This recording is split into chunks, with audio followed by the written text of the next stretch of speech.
Vous accueillir dans le cadre de cette redite des escales de l'éducation 2020, c'est-à-dire qu'en fait, chaque année, avec le département de la Gironde, nous menons un événement autour des questions éducatives.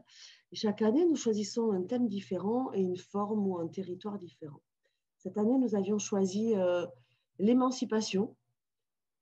Comment se joue la question de l'émancipation à travers tous les programmes de la Ligue de l'enseignement, toute la façon de faire au quotidien, parce qu'en fait, ce sujet, l'émancipation, c'est un objectif, c'est quelque chose qui est dans beaucoup de statuts, mais c'est finalement un sujet qui est assez peu discuté et pour autant qui se niche dans des petits détails, qui se niche dans des postures.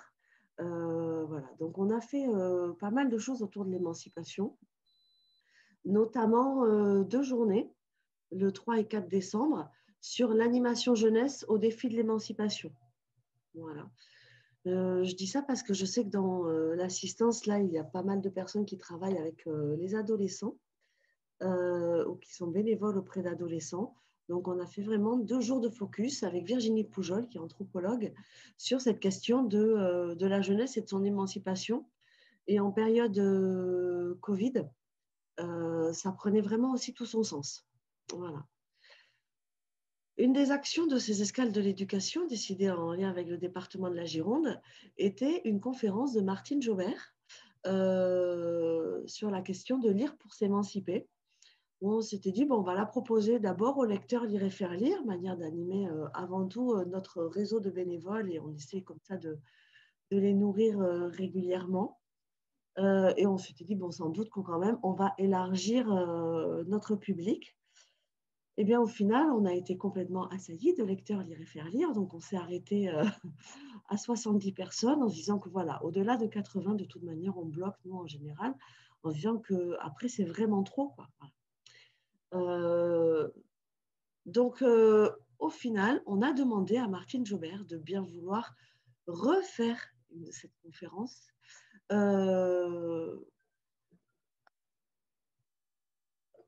Voilà, de pouvoir la refaire, pour qu'on puisse la porter auprès d'un public plus élargi. Donc, je sais que parmi vous, il y a quand même pas mal de lecteurs Lire et Faire Lire, mais il y a aussi des coordonnateurs enfance-jeunesse. Il y a des personnes qui travaillent dans des compartiments. Je vous avais dit de désactiver le son. Désactive le son. Voilà. Et donc, il y a des gens qui travaillent dans différents milieux. Il y a des gens qui sont en centre social, notamment. Et du coup, cette question de l'émancipation et de lire pour s'émanciper, voilà, va être rediscutée. Donc, je vais laisser, vous avez reçu des messages, tout ça a été activé par Léa Linares, à qui je vais laisser la parole, qui est volontaire en service civique à la Ligue de l'enseignement et qui coordonne l'ensemble de notre réseau de bénévoles Lire et Faire Lire et qui du coup a coordonné et préparé toute cette matinée. Léa, je te laisse la parole. Bonjour à tous et puis merci d'être aussi nombreux en cette matinée.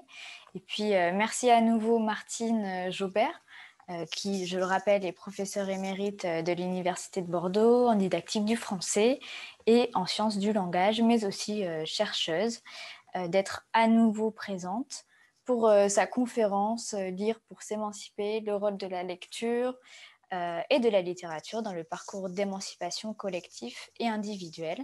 Donc à présent, je vous conseille vivement de garder les micros éteints et je vous laisse avec Martine Jobert. Bonne conférence.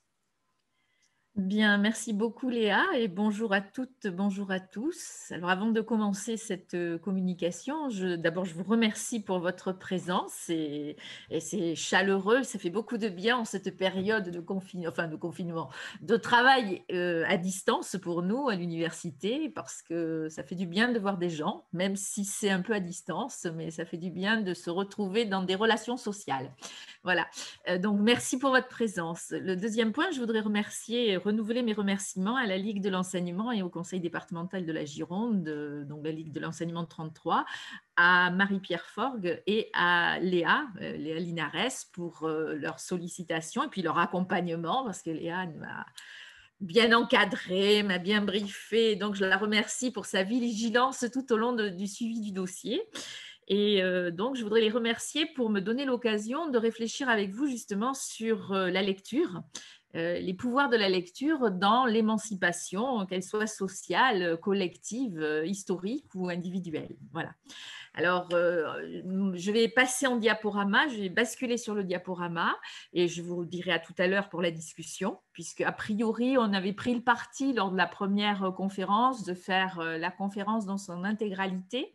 Donc, vous pouvez écrire des questions a priori sur le chat et à la fin de la conférence, je répondrai à vos questions, aussi bien celles du chat que en direct. On se débrouillera toujours à voir les doigts levés ou les mains levées si on ne les voit pas sur le côté dans les doigts levés, enfin dans les mains levées. Voilà, donc je passe en écran partagé. J'espère que tout va bien se passer. Voilà. Donc, si certains ont peur, en effet, d'oublier leurs questions, bien sûr, ils peuvent les poser à travers le fil de discussion ou même faire des remarques. Et puis, on traitera tout ça après. L'idée après cette conférence, c'est vraiment qu'il y ait un temps d'échange et qu'on puisse échanger pour s'approprier tous les contenus apportés par Martine.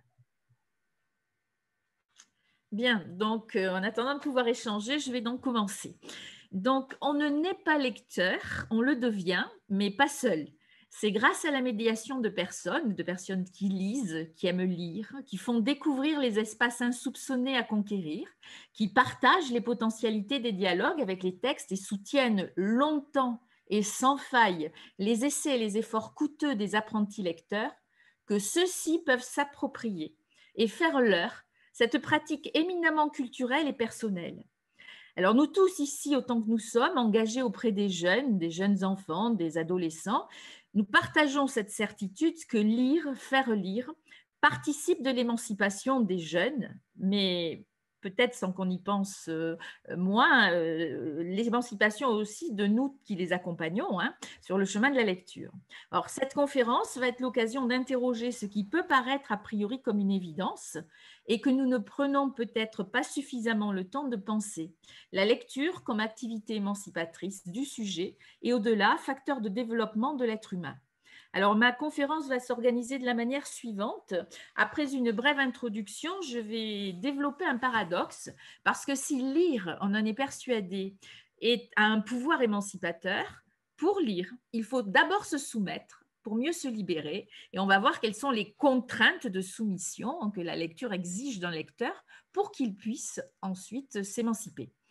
Puis, dans un deuxième temps, je reviendrai sur l'histoire un peu de la lecture. Alors, rapidement, je ne suis pas historienne, et sur les émancipations collectives auxquelles elle a pu participer. Je ne vais pas dire qu'elle en est la source, mais qu'elle a profondément nourri. Et à partir de ce retour historique, je reviendrai sur la lecture et en quoi elle peut être source d'émancipation individuelle à plusieurs niveaux que j'essaierai de redéfinir. Et avant de conclure, je parlerai de la médiation absolument indispensable des adultes, des gens qui accompagnent les jeunes dans leur entrée dans la culture et notamment dans leur rapport à la lecture, cette médiation qui est absolument indispensable pour que les jeunes puissent effectivement s'approprier l'acte de lecture qui est susceptible de les émanciper. Voilà. Alors, s'interroger sur la lecture. La lecture, c'est d'abord une rencontre. Une rencontre avec des livres, bien évidemment, des documentaires, des journaux, des romans, etc. Rencontre qui, si elle peut paraître banale pour ceux qui ont toujours vécu au milieu des livres, peut constituer en revanche un événement propre à changer le cours d'une vie pour ceux qui vivent en marge du livre et de l'écrit. Or, nombre d'enfants qui vivent auprès de nous et que vous accueillez dans les centres sociaux, dans les centres d'animation, dans les opérations Lire et faire lire, etc., vivent dans des milieux dans lesquels le livre entre peu, dans lequel le livre n'a pas de statut particulier, n'est pas un objet privilégié. Donc, la lecture, c'est bien une rencontre avec une œuvre, un auteur, un regard, un point de vue sur le monde, que ce soit le monde matériel, objectif, le monde vivant, social, imaginaire, une rencontre et un regard qui peuvent modifier complètement ce que nous sommes initialement. Alors la lecture, c'est aussi une invitation à rentrer dans un monde créé par le langage pour aller explorer des contrées nouvelles au fil des pages. Et je rappelle que étymologiquement, le terme de page vient de paginum, qui désigne le territoire, le pays. Donc tourner des pages, c'est bien explorer de nouveaux territoires, de nouvelles contrées. Et si l'on regarde, effectivement, les livres nous permettent de mieux comprendre notre planète, notre univers, le monde concret dans lequel nous vivons, mais de mieux comprendre aussi le monde humain, les questions existentielles qu'affronte l'homme, mieux comprendre le monde du vivant, mieux comprendre tout ce qui nous entoure, tout ce que nous sommes, aussi bien sur le plan matériel que sur le plan psychique, que sur le plan physiologique, et ainsi de suite. Donc,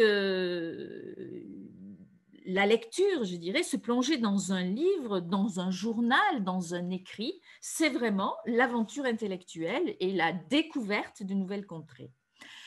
Alors, la lecture, c'est aussi être le récepteur d'un texte. On parle de la réception du texte.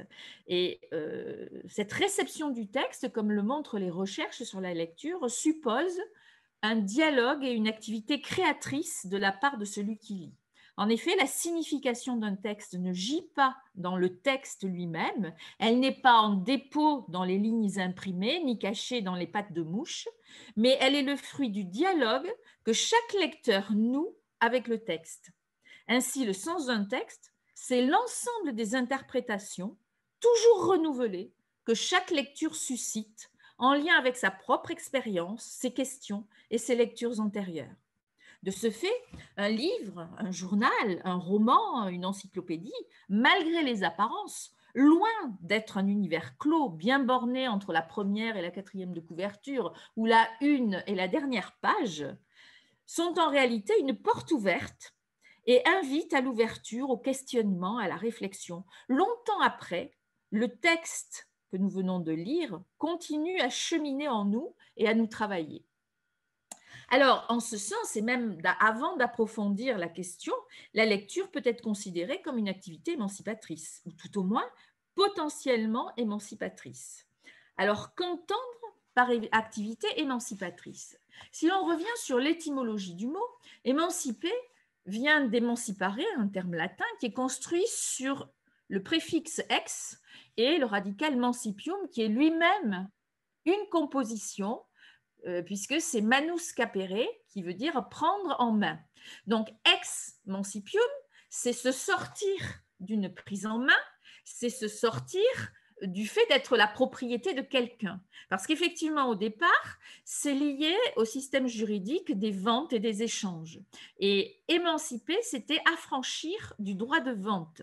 N'oublions pas que pendant longtemps, dans la loi du pater familias, le père a droit de vie et de mort sur ses esclaves, mais aussi sur sa femme et ses propres enfants. Donc, émanciper, c'était affranchir du droit de vente sur le plan juridique. Donc, du coup, au fur et à mesure de l'évolution des mots et de leur signification, affranchir, pour le petit Robert, c'est affranchir de l'autorité parentale, affranchir de la tutelle et, par extension, affranchir quelqu'un de la tutelle et d'une autorité supérieure. Voilà. Donc, on est passé de l'affranchissement du mineur ou de l'esclave, de celui qui est vraiment soumis sous une tutelle très forte du pater familias, à affranchir affranchir quelqu'un de la tutelle d'une autorité supérieure. Alors, si on s'interroge ou si on s'intéresse à l'émancipation, eh bien, c'est l'acte par lequel un mineur est affranchi de l'autorité parentale ou de la tutelle et qui acquiert avec le gouvernement de sa personne une capacité limitée par la loi quand même, nous sommes tous soumis à la loi. Et au-delà, l'émancipation, c'est l'action d'affranchir ou de s'affranchir soi-même d'une autorité, de servitude ou de préjugés. Alors, l'activité de lecture, effectivement, exige du lecteur de suspendre son activité physique, son activité sociale pour se poser, pour s'inscrire dans ce qu'on a l'habitude d'appeler le monde contemplatif. En cela, elle libère le lecteur des contraintes temporelles, des contraintes domestiques, familiales, sociales ou professionnelles si sa lecture n'est pas liée à la profession. Elle offre une parenthèse, elle suppose en effet de s'abstraire du ici et du maintenant, de son environnement immédiat, du contrôle social pour nager jusqu'à la page, expression reprise d'un auteur, et au sens étymologique, donc nager vers des pays, des territoires, de nouvelles contrées. Ainsi, dès l'avant-lecture, comme on peut parler de l'avant-texte en écriture, la lecture peut être perçue par les lecteurs rompus à sa pratique comme émancipatrice. Mais force est de constater cependant qu'y accéder suppose de se plier à des contraintes, notamment aux contraintes de la langue, et que l'effort demandé n'est pas toujours à la hauteur des bénéfices obtenus, conduisant ainsi de nombreux adolescents à se détourner de la lecture. Donc, je vous propose de faire un petit point sur ces lois auxquelles doivent se soumettre les lecteurs pour pouvoir effectivement devenir lecteurs et envisager de s'émanciper d'une certaine façon. Alors, les contraintes imposées par la lecture sont nombreuses. Je vais en citer quelques-unes et sans prétendre à l'exhaustivité, loin de là. Je vous l'ai dit, il faut s'abstraire du monde environnant, du ici et du maintenant. Il faut entrer dans ce qu'on appelle le monde contemplatif. Lire suppose en effet de se concentrer, de s'investir dans les lignes, les blancs du texte, de construire les non-dits, de se laisser captiver au sens fort du terme, être captif. Et quel que soit le genre de texte, que vous lisiez les informations ou que vous lisiez une encyclopédie ou un roman, il s'agit de s'investir et de se concentrer sur ce que l'on lit. Or, cette nécessité de suspendre son activité physique pour se poser, elle est difficile pour les jeunes enfants et même pour les adolescents. Elle est contraire à l'activité physique première d'exploration, d'appréhension du monde, de découverte du monde. Un livre ne se mange pas, ne bouge pas, ne réagit pas. Et de ce fait, présente a priori très peu d'intérêt pour un jeune enfant de maternelle, par exemple, ou un tout jeune enfant de 2 ou 3 ans, si vous vous occupez de plus jeunes.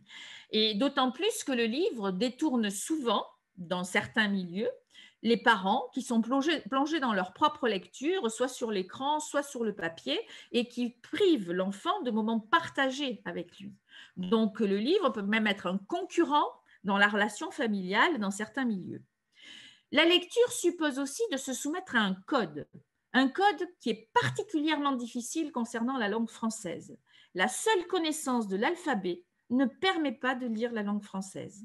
Nous avons un système d'écriture qu'on appelle sémiographique, très complexe, alors qui est graphique, donc certes des signes disent du son, mais sémio, porteur de sens, et on va le voir. On a aussi des lettres, des graphèmes dans notre orthographe, qui donnent des informations grammaticales sur le singulier, le pluriel, le genre, qui ne sont pas les mêmes selon que l'on est sur des verbes ou des noms. Et puis, on a des lettres que l'on dit muettes, en fait, qui sont des lettres lexicales qui rappellent à quelle famille de mots appartient le mot. Et puis, on a des lettres rajoutées par les copistes au Moyen-Âge parce qu'ils étaient payés à la ligne ou à la page et qu'ils rajoutaient régulièrement quelques lettres pour compléter leur fin de mois, vais-je dire. Donc, un texte écrit pour un débutant est un maquis de chaussetrappe. Vraiment, c'est très compliqué pour le débutant de maîtriser le code de l'écrit.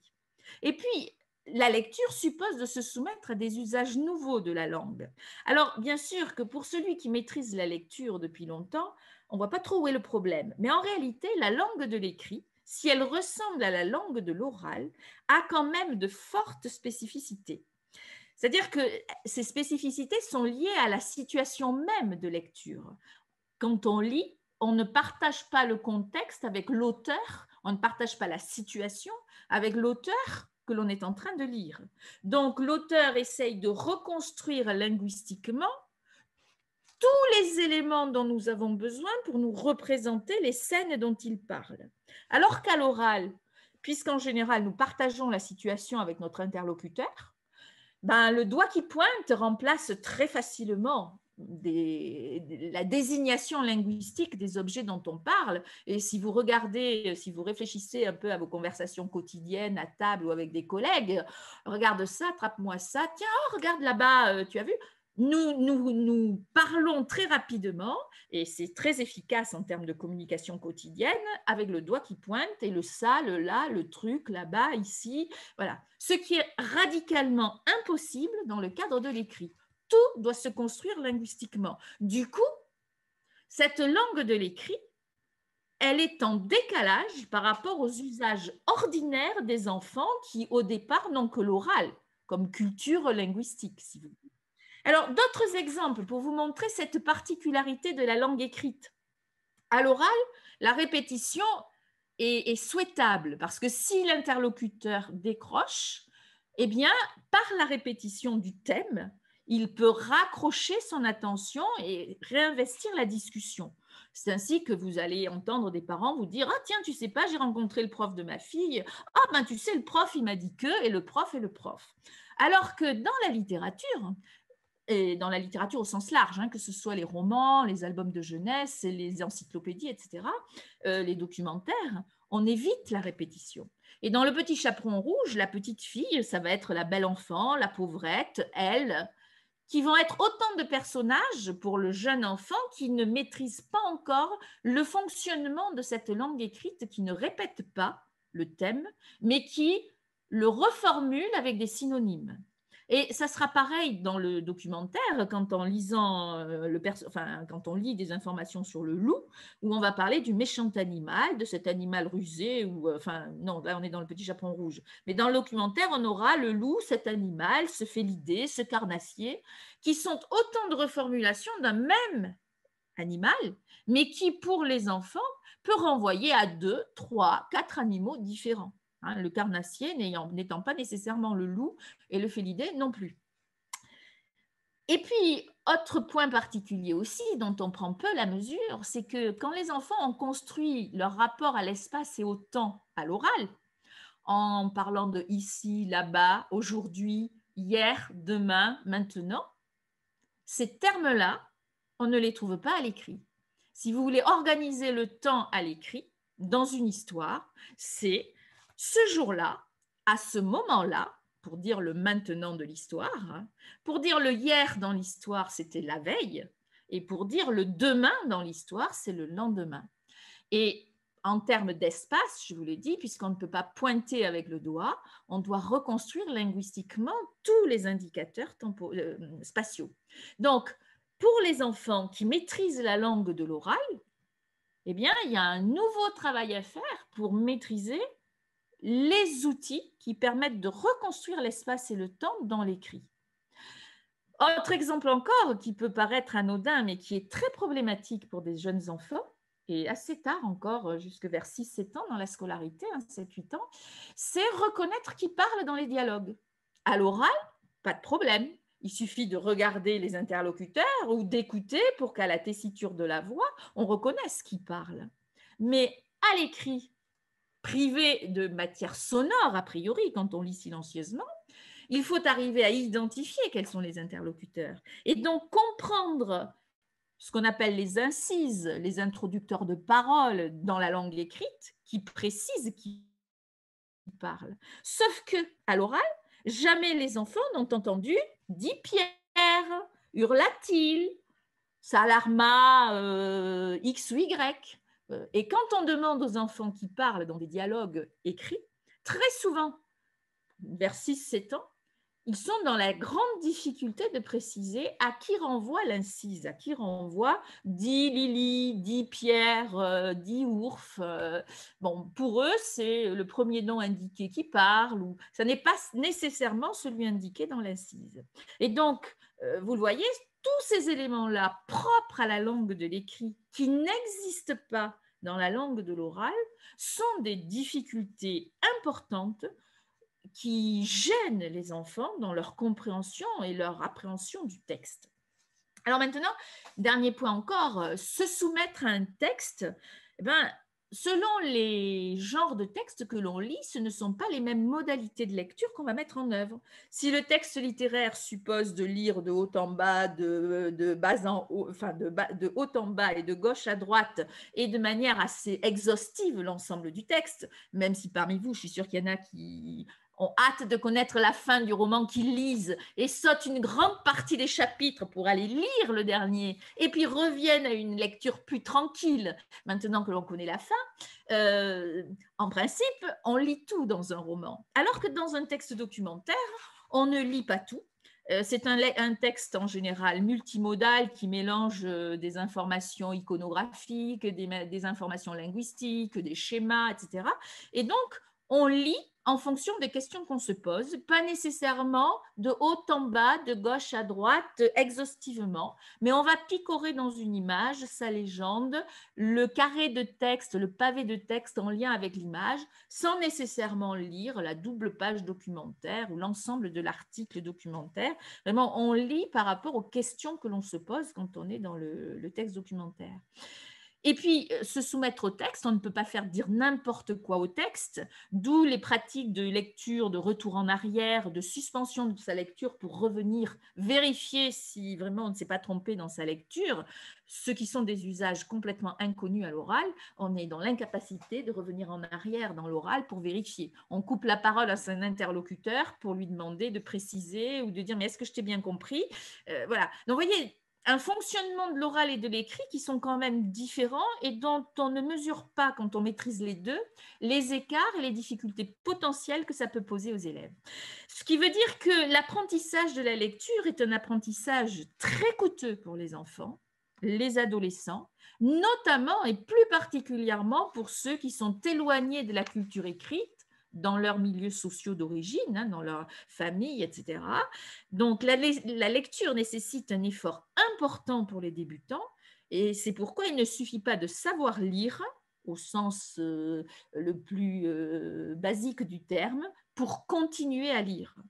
Nombre de jeunes, une fois l'apprentissage réalisé, se détournent de la lecture d'œuvres longues, de la lecture des journaux, de la lecture des encyclopédies, et pour certains, on arrive à désapprendre à lire. D'où l'importance de notre action, de vos actions, de l'action des gens qui entourent les enfants et les adolescents et qui cherchent à maintenir ce lien avec la lecture, pour leur permettre de continuer à apprendre à lire, de continuer à avoir envie d'investir la lecture et les livres dans une activité conjointe, lire avec eux des livres de toutes sortes, les aider à les comprendre, à investir avec jubilation et curiosité les textes, les illustrations, mais être là comme point d'aide, comme point de repère pour étayer la lecture des enfants.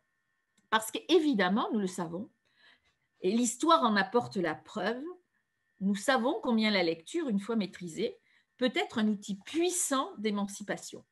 Et dans un premier temps, je vais donc parler avec un retour historique de l'émancipation collective à laquelle a participé la lecture, pour ensuite revenir à l'émancipation plutôt individuelle. Donc, la lecture, l'écrit, ne l'oublions pas, à l'origine, sont l'apanage d'un petit monde d'érudits, celui des hauts dignitaires religieux et des monarques. Et n'oublions pas que les monarques sont de droit divin. Donc, la lecture et l'écriture au départ sont réservées à une petite sphère qui se considère de droit divin ou en lien avec les déités. Et elle sert à noter les textes religieux et à vérifier les impôts et ainsi de suite dans les premiers écrits. La lecture et l'écriture représentaient le pouvoir des puissants, jalousement conservés et qui maintenaient le reste de la population dans le croire, c'est-à-dire dans le discours que les puissants tenaient sur le texte. Voilà, sans possibilité pour le plus petit de la société d'avoir accès au texte. Alors, si à l'origine, le livre est réservé à la reproduction de textes sacrés et à une petite élite, pensez aux copistes qui passent leur vie, des mois, parfois des années, à la copie d'un livre et aux enluminures. Les livres au Moyen-Âge sont des œuvres très, très chères et qui mettent beaucoup de temps à être produits et qui sont recopiés en un tout petit nombre d'exemplaires. Donc, au fil des siècles, le domaine d'utilisation des livres va s'étendre à d'autres genres de discours et pénétrer différentes, alors classe sociale, excusez-moi, je suis en anachronisme, mais bon, différentes couches, différentes strates sociales de la société. Alors, les développements techniques, l'invention de l'imprimerie notamment et du papier, qui vont abaisser les coûts de l'impression, vont favoriser son essor et favoriser la connaissance de la langue écrite, alors que jusque-là, les civilisations sont essentiellement orales. Et ce développement va permettre la construction et la circulation de nouvelles idées, avec plusieurs conséquences sur l'histoire et l'organisation sociale, sociétale des civilisations. Alors, les textes religieux ne vont plus être la seule source de lecture. Les lecteurs vont accéder à d'autres livres, des livres profanes, dans lesquels ils vont apprendre des connaissances empiriques, lire des idées critiques, entendre parler d'utopie, d'utopie politique, jusque-là impensée parce que non accessible. La démocratisation, très relative malgré tout, des livres, n'imaginez pas que c'est le paysan laboureur au fond d'un champ qui avait accès à la lecture. Mais malgré tout, la démocratisation de la lecture va permettre l'accès direct aux textes sacrés. Ces textes, qui font l'objet de lecture et d'interprétation, vont amener à la remise en cause du sens officiel, de la croyance transmise de génération en génération par voie orale. Et ça va être l'avènement de la Réforme et de la Renaissance, favorisé aussi par la prise de Constantinople et l'accès à sa grande bibliothèque et aux œuvres anciennes. Alors, autre changement encore, la lecture va devenir lecture privée, alors que jusque-là, la lecture ne se concevait et ne se pratiquait qu'à haute voix. Les moines lisaient à haute voix les livres de prière lors des repas, par exemple. On faisait la lecture à haute voix aux nobles, aux châtelains. Progressivement, va se développer, d'ailleurs, d'abord dans les milieux religieux et puis ensuite dans des autres milieux, une lecture silencieuse, une lecture qui va permettre la notation, mais surtout une lecture qui va sortir du coup du contrôle social. La lecture à haute voix, elle est sous le contrôle de nos interlocuteurs, de nos auditeurs. La lecture intime, la lecture personnelle, la lecture silencieuse échappe à ce contrôle social et donc elle va être perçue comme une émancipation par chaque individu, et elle va permettre une émancipation du contrôle social et des idées. Alors, la période des Lumières, notamment avec la diffusion progressive de la lecture silencieuse, va mettre à mal les certitudes de la foi et va interroger le discours à la fois religieux et monarchique. La lecture silencieuse va permettre de mettre à distance, de réfléchir, d'annoter, d'interroger, de mettre en relation des textes produits dans d'autres cultures ou dans à d'autres périodes, les textes anciens retrouvés dans la grande bibliothèque de Constantinople, par exemple, et va se forger progressivement ce que l'on appelle l'esprit critique, la culture de la critique. C'est-à-dire qu'en recourant à l'archive, on va pouvoir comparer, envisager d'autres manières de penser, de voir les choses, et ainsi de suite. Et ça va ouvrir la possibilité de construire de nouvelles connaissances, de s'approprier des savoirs en puisant à des sources différentes, librement choisies, et non par obéissance, mais par sa propre lecture et l'étude des textes. Voilà. Donc, si vous voulez, la lecture, la démocratisation de l'écrit et de la lecture et du livre vont engager des transformations profondes qui vont participer à l'évolution de la société. Alors, les conséquences de ce mouvement de diffusion des idées, de ce mouvement de démocratisation de la lecture sont les suivantes.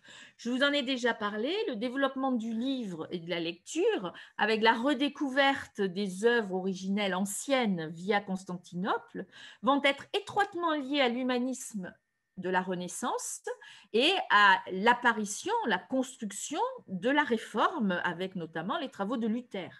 Le livre va se mettre au service de l'esprit de renouveau et de contestation qui touche l'Europe. Il est perçu comme dangereux par les pouvoirs en place et suscite méfiance et hostilité. Il est objet de destruction, d'autodafé. On persécute les imprimeurs, les auteurs, et je vous rappelle que, par exemple, Étienne Dolet, un imprimeur français de l'époque, a été brûlé en place Maubert à Paris en 1546 à cause de sa fonction d'imprimeur et de diffuseur d'idées. Voilà, donc la censure, le contrôle sont très, très importants à l'époque. Au XVIIIe siècle, donc, il va constituer le principal vecteur des idées de la philosophie des Lumières. Ces idées vont rayonner dans toute l'Europe, jusqu'en Russie, et nourrir le terrain des révolutions à venir. Le livre va se faire ouvrage scientifique ou philosophique. C'est là que va naître l'encyclopédie de Diderot et d'Alembert, qui va être décisive pour l'histoire des idées. Le livre va être arme politique, pensez aux écrits des Lumières, aux fables de La Fontaine, aux textes de Voltaire, à la défense du chevalier de la Barre, par exemple, mais arme politique aussi avec la construction d'utopies, l'écriture, l'invention d'utopies. Pensez à l'Eldorado de Candide, mais à d'autres utopies. Arme politique aussi dans l'imagination de nouveaux systèmes politiques. Par exemple, Montesquieu, dans De l'esprit des lois, la séparation des pouvoirs, ainsi de suite. Donc, le livre, au-delà des romans, des dictionnaires, des almanachs, va être aussi une arme à la fois sur le plan philosophique, sur le plan des idées, sur le plan des idées politiques, et ainsi de suite. Mais parallèlement, il aura fallu des siècles avant que les femmes se voient accorder le droit de lire à leur guise. Pendant très longtemps, elles ont été privées de la lecture de la Bible et des textes sacrés qui étaient exclusivement réservés aux hommes. Et à partir du moment où on commence à les alphabétiser, c'est à partir des textes sacrés de la Bible qu'elles vont lire. Ce sera leur seul livre, le seul qu'elles seront autorisées à lire pendant de longues années. Et à travers l'apprentissage de la lecture et la lecture de la Bible, elles apprennent en même temps les préceptes moraux pour diriger leur vie. C'est le XVIIIe siècle qui va voir de grands changements. En Europe, les femmes de la cour, les femmes de la noblesse et des milieux fortunés vont préférer lire l'encyclopédie, les journaux pour suivre la politique, les innovations scientifiques, vont préférer se documenter et lire aussi les romans pour mieux se comprendre, pour mieux comprendre l'être humain, ainsi de suite. Dans les cercles et les salons, sous prétexte de lire et d'échanger sur les livres, en fait, on refait le monde, on reconstruit ou on est en train de construire le monde à venir. Mais comme je vous le disais, dans le monde de la bourgeoisie, dès l'instant où les femmes envisagent de suspendre leur activité domestique, de quitter l'étroitesse de leur monde quotidien pour s'aventurer dans les vastes contrées du savoir, de la pensée ou celle de l'imagination via les romans, cette activité qui échappe au contrôle social est perçue comme dangereuse, susceptible de détourner la femme du droit chemin, des conventions, de son rôle de fille, d'épouse et de mère. L'ordre social imposé par le patriarcat est très pesant encore jusqu'au XIXe siècle et craint que la lecture n'amène les femmes sur le terrain du vice. Voilà. Donc, la lecture, les filles le savent, permet à la femme de s'approprier des connaissances, d'approcher des expériences auxquelles la société, pendant longtemps, ne les a pas prédestinées. Et elles savent que la lecture va lui permettre, au fil du temps, de conquérir les armes de sa liberté. Et effectivement, la lecture, c'est une expérience aussi de liberté individuelle. Si la lecture, pensée en termes d'usage social, a participé à l'émancipation des peuples, elle participe aussi à l'émancipation individuelle. Alors, lire, savoir lire, s'accompagne de pratiques nouvelles au regard de la vie d'un enfant. Lire silencieusement, c'est pouvoir se construire et acquérir un espace de liberté auquel on est seul à avoir accès. C'est pouvoir penser, s'interroger, se construire sa propre vision du monde, potentiellement différente de celle transmise par la famille, par ses origines sociales, religieuses, idéologiques, par la tradition, la vox populi, ou du moins, la lecture vient les interroger, vient les fissurer. Elle donne matière à discussion. Donc lire, c'est une expérience de liberté individuelle qui rompt avec la sphère ordinaire de la vie. Le livre a le pouvoir d'entraîner vers l'extérieur de la sphère familiale, l'extérieur de l'espace intime, l'extérieur de soi, vers des contrées inconnues, étrangères, étranges. Le livre devient initiation et il rétroagit en retour sur ce que nous sommes, sur notre perception des principes organisateurs de notre vie. Alors, si on regarde l'émancipation sociale, qu'est-ce que peut permettre en termes de lecture, qu'est-ce que peut permettre la lecture en termes d'émancipation sociale? Alors, je l'ai déjà dit en introduction, elle permet de sortir de son milieu social, de découvrir d'autres manières de vivre, d'autres cultures que ceux dans lesquels on vit. Que ce soit la lecture de romans ou de biographies, elles permettent même de vivre des vies autres par procuration en s'identifiant avec les héros. Mais la lecture, elle permet aussi de rencontrer, en nous amenant vers l'autre, la différence. Elle nous permet d'interroger notre peur de l'étrange, de l'apprivoiser, d'interroger l'intégration, l'inclusion dans tous les domaines, que ce soit la question du genre, de la culture, de la couleur de peau, du handicap, de la religion, de la migration, de l'allophonie, de l'extrême pauvreté. La lecture nous permet d'appréhender l'étrange, l'autre, la différence, d'appréhender d'autres cultures, d'autres manières de vivre, d'autres comportements qui viennent interroger nos habitudes, nos principes et, in fine, nos valeurs. Mais la lecture, c'est aussi l'appropriation de la langue écrite, comme je vous l'ai dit, et de ses usages linguistiques. Et c'est un puissant outil d'émancipation de son milieu social, sauf que ça peut être vécu très douloureusement. En effet, la lecture nous permet de sortir de notre milieu social, mais en même temps, nombre d'auteurs témoignent sur le sentiment de trahison qu'ils ont pu éprouver en s'appropriant la langue savante, la langue écrite, appropriation qui a pu conduire parfois à des difficultés de communication intrafamiliale. Je vous renvoie par exemple au texte d'Annie Ernaux et d'autres auteurs. Ne pas perdre de vue non plus que dans certaines cultures, dans certaines tribus, où la culture orale est prédominante, seuls 1 ou 2 adultes savent lire et écrire et servent d'intermédiaires entre la tribu, le clan, et le monde de l'écrit. Et entrer dans la lecture peut être perçu là encore comme une trahison par les enfants, et il faut obtenir l'autorisation de l'homme lettré ou des 2 ou 3 hommes lettrés de la tribu pour qu'il s'autorise, l'enfant, à se lancer dans cet apprentissage. C'est dire combien la lecture, l'entrée dans l'écrit, si elle est émancipatrice, et d'ailleurs ce que je viens de vous dire le prouve, elle peut être aussi vécue comme manière de trahir son milieu d'origine, de trahir sa culture initiale. D'accord ? Et donc, pour certains enfants, c'est être écartelé entre l'envie de découvrir autre chose, le monde des savoirs, le monde des romans, etc., d'autres vies, et l'envie de rester dans sa culture, de respecter sa culture, et ainsi de suite. Il ne s'agit évidemment pas de rompre la communication avec la famille, mais de permettre à l'enfant de vivre dans les 2 univers, celui familial dans lequel on a développé certaines pratiques et celui de l'écrit dans lequel existent d'autres pratiques et faire en sorte qu'elles arrivent à cohabiter de manière harmonieuse si possible. Voilà. Alors, deuxième point d'émancipation dans une expérience de liberté individuelle, c'est l'émancipation intellectuelle. L'émancipation cognitive.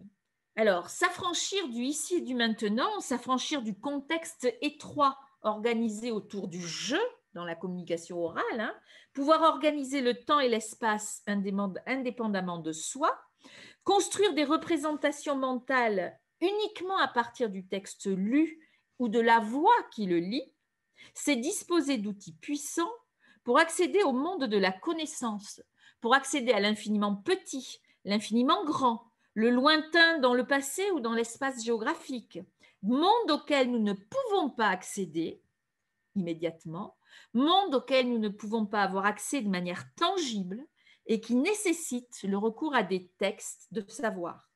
Alors, la lecture peut ainsi ouvrir les portes du monde de la connaissance et nous donne les moyens de nous affranchir de nos croyances, de nos représentations spontanées, ordinaires, du sens commun et des doxas. Le monde des savoirs en dépôt dans les encyclopédies, dans les documentaires, les dictionnaires, sur différents sites en ligne, est à portée de celui qui sait lire, mais qui sait aussi vérifier ses sources. Il peut, en les confrontant, se construire un point de vue argumenté, comprendre la complexité du monde, des relations humaines, l'existence de points de vue divergents, comprendre ce qui peut faire preuve, ce qui légitime, ce qui, en notre période de fake news et de remise en cause des savoirs, me semble important. La lecture permet ainsi de comprendre d'où on vient, d'appréhender d'autres époques, d'autres civilisations, qu'elles soient anciennes ou dans des espaces géographiques éloignés. Elle nous permet de prendre conscience d'organisations politiques, économiques et sociales. Pensez aux enfants abandonnés du 19e siècle, à l'esclavage. Bon. Prendre conscience aussi d'utopies, de grands mouvements historiques que l'on peut appréhender et que l'on ne peut appréhender qu'à partir d'archives, et notamment d'archives écrites. Donc, que ce soit la lecture des encyclopédies ou des romans, elle change notre regard sur le monde. Elle nous permet de mieux comprendre la condition humaine. Elle transforme notre rapport au monde, que ce soit le monde matériel ou le monde humain. Certes, le soleil se lève à l'est et se couche à l'ouest dans un rapport au monde anthropomorphisé, mais je sais que c'est une image et qu'une explication scientifique me permet de comprendre un phénomène complexe de rotation de la Terre, en apparence évident. On veut faire croire aux enfants que les bébés naissent dans les choux ou qu'ils sont apportés par les cigognes, mais je sais par la lecture, avant même l'expérience, qu'il en est autrement. Ainsi, la lecture transforme notre rapport au monde, mais elle transforme aussi notre rapport à autrui.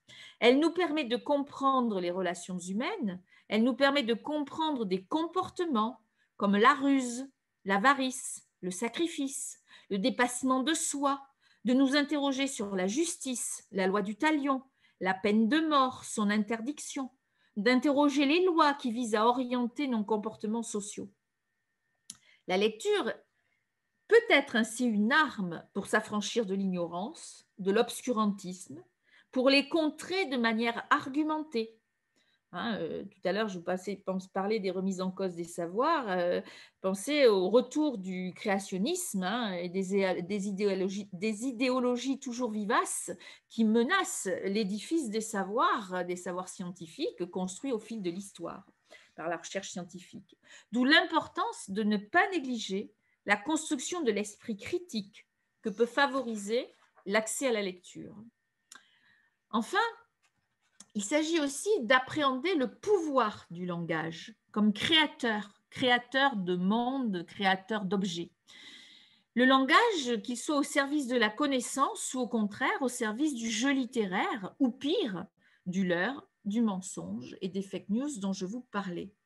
Ainsi, dès la maternelle, on peut commencer à faire réfléchir les enfants sur le pouvoir de l'écriture avec un album comme Le voyage de l'escargot de Ruth Brown. Dans ce livre, l'auteur nous raconte un voyage extraordinaire avec des effets de dramatisation, avec un escargot qui traverse des tunnels lugubres, qui monte sur des ponts vertigineux, qui brave tous les dangers, pour nous montrer en réalité à la fin, en guise de chute de l'album, que notre escargot n'a effectué que quelques mètres au fond d'un jardin. Donc, par le pouvoir du langage, ce petit déplacement anodin, insignifiant aux yeux d'un être humain, devient une épopée grâce à l'écriture grâce à l'art de compter et d'écrire de l'écrivain. Donc, pouvoir du langage qui permet, qui participe à l'émotion identitaire. Alors, Rousseau écrit « Je ne sais comment j'appris à lire. Je ne me souviens que de mes premières lectures et de leur effet sur moi. C'est le temps où je date sans interruption la conscience de moi-même. » Voyez, hein, à partir de cette phrase de Rousseau, on comprend que la lecture et les effets qu'ont eu ces lectures lui ont permis de prendre conscience de lui-même en tant qu'être humain. Alors effectivement, la lecture, plus particulièrement la lecture silencieuse dont je vous parlais, la lecture intime, permet la conquête d'un espace de liberté qui génère un sentiment autonome d'identité. En effet, la lecture permet de mieux se connaître, de découvrir ses propres goûts, ses propres questionnements, d'interroger ses valeurs. Les textes littéraires, en effet, créent leur propre monde dans lequel le lecteur doit pouvoir se projeter et s'identifier en perdant momentanément sa propre identité pour prendre celle du héros sur lequel il se projette. Ces textes ont ainsi le pouvoir d'agir sur la conscience du lecteur. La densité de leur signification dépend de la manière dont le lecteur investit notamment les blancs du texte, les non-dits, l'implicite. Les textes littéraires sont ouverts, il y a du jeu dans le texte et le lecteur investit le texte avec ses valeurs, avec ce qu'il est, ce qu'il apporte au texte. Et ainsi, ce dernier joue un rôle crucial dans l'élaboration du sens et se trouve interpellé par le texte lui-même dans ce qu'il apporte au texte. Dans le dialogue, si le lecteur apporte au texte, le texte interroge rétroactivement, réciproquement le lecteur.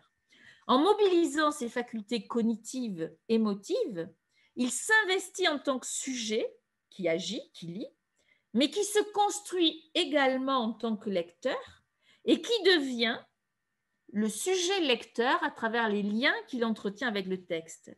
Et au-delà de l'identification à certains héros, à certains personnages, au rôle que nous choisissons d'endosser ou au contraire que nous laissons à distance au cours de nos lectures, les lectures sollicitent un retour réflexif, un retour sur nous-mêmes. Ainsi, par exemple, en est-il de cet album Yacouba, un grand classique de la littérature de jeunesse destiné en général aux enfants de 10-11 ans. Ce livre raconte l'histoire d'un jeune garçon africain qui, pour être reçu dans le clan des adultes guerriers, doit se soumettre et tuer un lion, doit ramener un lion. C'est le rite de sa tribu. Or, il va se retrouver confronté à un dilemme moral. Il va rencontrer un lion blessé. Va-t-il le tuer ou non? Il choisit de ne pas le tuer et rentre seul au village. Il ne peut être guerrier et devient alors gardien du troupeau. Mais depuis ce jour, le troupeau n'a jamais plus été attaqué par les lions. Alors voici quelques images de cet album. Et ce récit, qui s'apparente aux contes et récits initiatiques,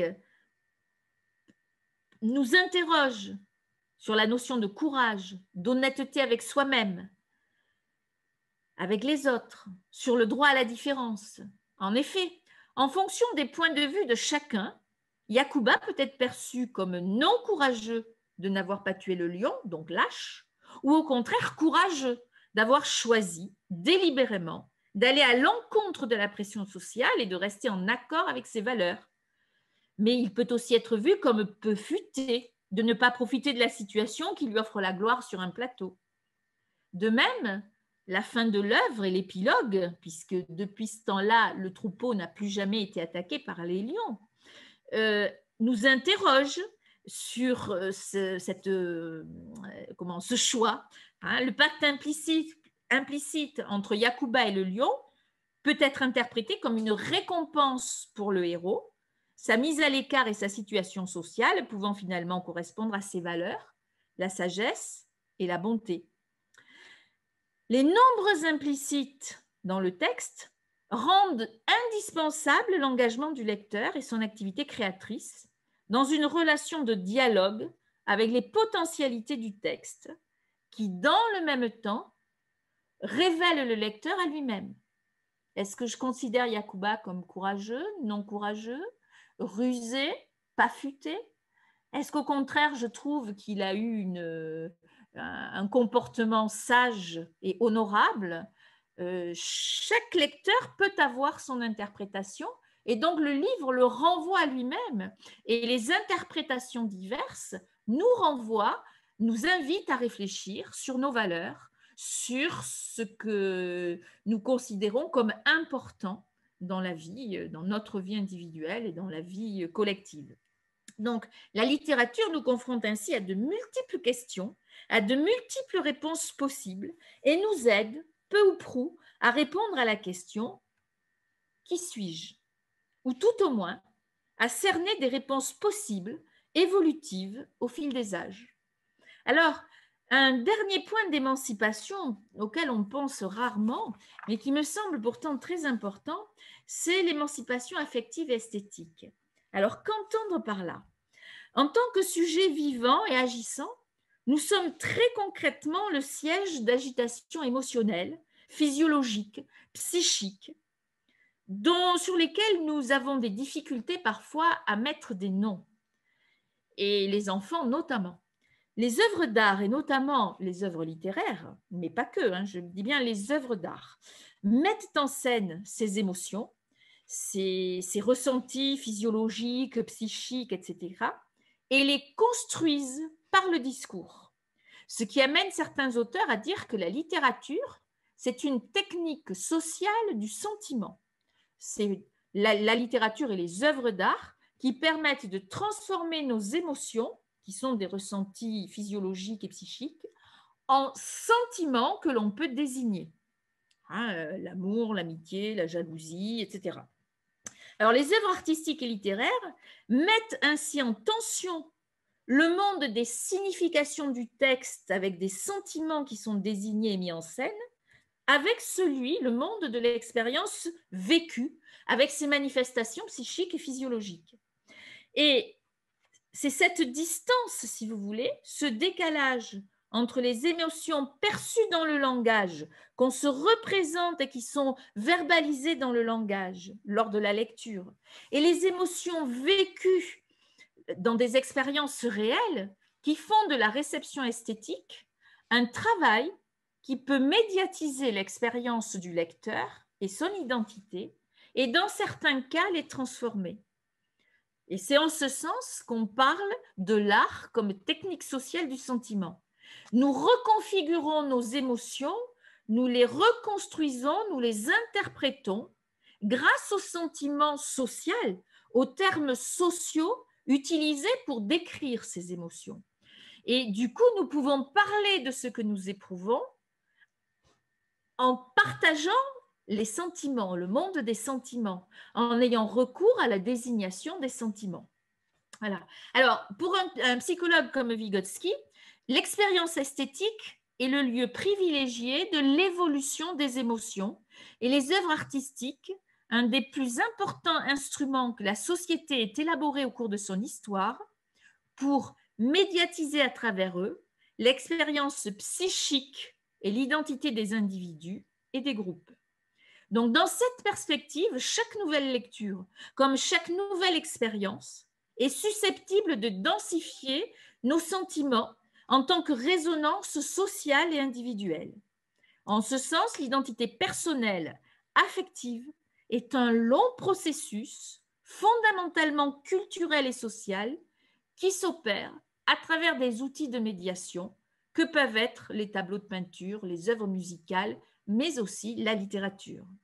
Nous nous affranchissons ainsi des émotions premières qui nous submergent et dont nous ne savons trop que faire parfois, que nous ne savons pas nommer, en les identifiant et en les mettant en lien avec les œuvres et les commentaires, les discours qui sont construits autour des œuvres. Ce sont les œuvres d'art et notamment les œuvres littéraires qui nous aident à objectiver nos émotions, à les identifier comme sentiments et en même temps à transformer nos émotions en sentiments. Voilà. Donc, ce sont les livres que nous lisons, les romans, les pièces de théâtre, les poésies, qui nous aident à nommer nos émotions, à les catégoriser par la sédimentation de nos lectures. On reconnaît un sentiment, qu'il soit heureux ou malheureux, agréable, jouissif ou taraudant. Voilà, lire, c'est s'identifier aux sensations qu'un autre que soi a confiées au papier et du même coup, élargir l'horizon de ses propres possibilités d'éprouver et de ressentir, c'est-à-dire d'objectiver dans des émotions jusque-là incatégorisables ce que ça peut être en termes de sentiments. Alors le dernier point, je parlais d'émancipation esthétique. Alors les œuvres d'art, et notamment les œuvres littéraires, sont des constructions, des jeux avec les mots, avec des structures et ainsi de suite. Et du coup, ce jeu de construction nous émancipe un peu du seul aspect sémantique, du seul aspect de la signification, du sens de l'œuvre, parce qu'on joue à chercher les parallélismes, à chercher l'humour dans le texte, et on n'est plus uniquement sur le sens, la signification portée, mais on est attentif aussi à la manière dont cette signification est construite, au jeu esthétique, au jeu architectural auquel s'adonne l'auteur. Voilà. Donc, les œuvres littéraires, notamment, participent de l'élargissement de nos capacités d'agir, de parler, de penser, de ressentir, et particulièrement auprès de l'enfant lecteur, ça conditionne son développement. C'est une condition pour construire un citoyen éclairé, capable d'esprit critique, capable de se comprendre en tant qu'individu et de ne pas se laisser submerger par toutes ses émotions premières. Mais pour parvenir à cette... j'ai sauté une diapositive. Pour parvenir à cette émancipation sur tous les plans que je vous ai cités, eh bien, comme je le disais, on ne naît pas le lecteur, on le devient. Et il faut absolument une médiation indispensable via la médiation de lecteurs experts, de lecteurs qui mettent en voix les textes pour les enfants, qui accompagnent les jeunes et les adolescents dans le long cheminement de l'appropriation des œuvres, ainsi de suite. Alors, je vais peut-être aller vite parce qu'il ne s'agit pas de donner des ordres ni rien du tout, mais de vous rappeler peut-être quelques éléments qui me semblent essentiels au regard de la présentation que je vous ai faite par rapport à l'émancipation possible que peut permettre la lecture. Il me semble important d'arriver à susciter l'envie chez les enfants, les jeunes qui s'essayent à la lecture, donner envie de s'asseoir, de suspendre son activité physique, manuelle, etc., pour se laisser emporter par le livre, que ce soit un livre de connaissances documentaires ou que ce soit un livre romanesque, de se laisser emporter par l'histoire. Voilà. Il me semble important aussi de les aider à s'acculturer à différents mondes en rupture avec le monde quotidien. Ça n'est pas évident de rentrer dans le monde de l'imaginaire, comme ça n'est pas évident non plus de rentrer dans le monde des savoirs qui sont proposés dans les documentaires. Souvent, quand on lit des histoires à de jeunes enfants, ils vous disent oui, mais ça n'existe pas. C'est pas possible, ça n'existe pas. C'est-à-dire qu'ils ont un rapport très fort avec le monde réel et ont du mal à pouvoir se projeter dans un monde imaginé, un monde où des bouts de bois transformés en baguettes magiques transforment des citrouilles en carrosses, un monde où on va se projeter sur d'autres planètes, etc., dans le cadre de la science-fiction. Un monde où les choses ne fonctionnent pas comme dans le monde du réel. Donc, un certain nombre d'enfants ont du mal à se projeter dans le monde imaginaire de la littérature. Mais inversement, des enfants ont du mal aussi à comprendre les explications scientifiques par rapport à leurs idées premières, à leurs explications premières. Et du coup, même quand on découvre avec eux et qu'on regarde des documentaires et qu'on explicite le discours du documentaire, les enfants continuent à vous dire « Oui, mais si ça existait, leur première idée, Et vous avez beau leur dire, ben, je ne peux pas te répondre, ça n'existe pas. Oui, mais si ça existait quand même. Sauf que dans le monde des savoirs, quand ça n'existe pas dans le monde du réel, eh bien, on peut difficilement continuer à chercher sur cet objet. Voilà. Donc, ces mondes, que ce soit le monde imaginaire ou le monde des sciences scientifiques au sens large, le monde des savoirs, supposent la construction de points de vue et de postures particulières qui sont à construire chez les enfants. Autre point encore, leur permettre de s'approprier la langue de l'écrit. Je vous ai parlé de tous les obstacles que la langue de l'écrit auxquels les enfants se trouvent confrontés dans la langue de l'écrit. Et il s'agit de leur permettre progressivement, à travers nos lectures à haute voix, de s'approprier le fonctionnement de la langue écrite à travers ces lectures et des discussions après les lectures, des dialogues, pour s'assurer effectivement de leur compréhension de ce texte écrit dans une langue qui n'est pas la langue orale que maîtrisent et qu'utilisent quotidiennement les enfants. Voilà. Donc, je vais arriver à terminer sur cette médiation et sur l'importance d'apprendre aux enfants à se plonger dans les livres, à se plonger dans la lecture, quelle que soit l'orientation, que ce soit des histoires ou des documentaires, et à dialoguer à propos de leur lecture sur ce qu'ils ont compris et ainsi de suite. La lecture, qu'elle soit de type documentaire, littéraire, n'est pas évidente et elle suppose de s'approprier des pratiques qui sont étrangères aux enfants dans la plupart des milieux dans lesquels ils vivent. Alors, comment permettre à tous les enfants d'accéder à l'univers du lire, accéder à l'univers de l'écrit? C'est un vrai défi et c'est un enjeu majeur pour notre société. En effet, en déposant la culture offerte à chacun, la lecture des œuvres majeures qu'ont produit les auteurs dans l'histoire participe à la formation intellectuelle, esthétique, émotionnelle, affective et psychologique du jeune lecteur. Elle transforme son rapport au monde, au langage, à autrui, et de ce fait, le transforme lui-même, rétroagissant sur ses représentations, sur ses émotions antérieures. Donc, c'est ce qui justifie l'importance accordée à la lecture, à la littérature de jeunesse et à la lecture dans les programmes scolaires et le socle commun depuis les années 2000 et dans les programmes d'accompagnement qui sont mis en œuvre, par exemple, par la Ligue. Pour l'ensemble des acteurs, enseignants, bibliothécaires, lecteurs bénévoles, l'apprentissage de la lecture et de la lecture littéraire et documentaire représente un enjeu important. Quelle que soit l'hétérogénéité culturelle et cognitive des enfants, il s'agit de faire place au sujet lecteur dans la lecture littéraire ou documentaire, au lecteur réel. Il s'agit de solliciter son investissement subjectif, intellectuel, émotif et critique pour créer un rapport heureux, lucide et critique à la lecture et à la littérature. Le défi est bien de construire une rencontre, un rapport singulier à l'œuvre et à la littérature, mais aussi de construire un citoyen éclairé. Dans la période que nous vivons, l'abondance d'informations sur les réseaux sociaux, dont les sources sont multiples, les potentiels fake news rendent absolument incontournable de doter les enfants d'une capacité à s'investir dans une lecture critique, capable de vérifier ses sources.